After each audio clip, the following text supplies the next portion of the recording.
ভারতের জাতীয় গান বন্দে মাতরম সম্পর্কিত কিছু গুরুত্বপূর্ণ সাধারণ জ্ঞান নিচে দেওয়া হলো।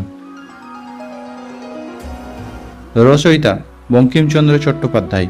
রচনার সময়কাল গানটি 1876 সালে রচিত হয়েছিল। মতান্তর রয়েছে 1874 জানুয়ারি মাসে এর নাকি মূল ভাবনা শুরু হয়েছিল। উৎস এটি বঙ্কিমচন্দ্রের বিখ্যাত উপন্যাস আনন্দমঠ থেকে নেওয়া হয়েছে। মূল ভাষা গানটি মূলত সংস্কৃত এবং বাংলা ভাষায় রচিত। প্রথম পরিবেশন 1896 সালে ভারতের জাতীয় কংগ্রেসের কলকাতা অধিবেশনে রবীন্দ্রনাথ ঠাকুর প্রথমবার গানটি গেয়েছিলেন।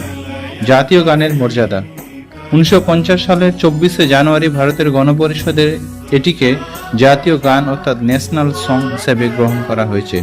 এর অর্থ বন্দে মাতরম শব্দটির অর্থ হলো মা অর্থাৎ মাতৃভূমি তোমার বন্দনা করি। এর রাজনৈতিক গুরুত্ব 1905 সালে বঙ্গভঙ্গ বিরোধী আন্দোলনে এটি প্রধান স্লোগান হিসেবে ব্যবহৃত হয়েছিল।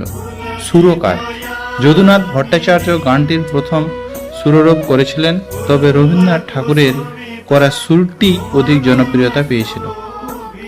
150 বছর পূর্তি উদযাপন 2025-26 সালে বন্দে মাতরম এর 150 বছরের পূর্তি উপলক্ষে ভারত সরকার বিভিন্ন রকমের অনুষ্ঠান, কুইজ প্রতিযোগিতার আয়োজন করেছে। ধন্যবাদ।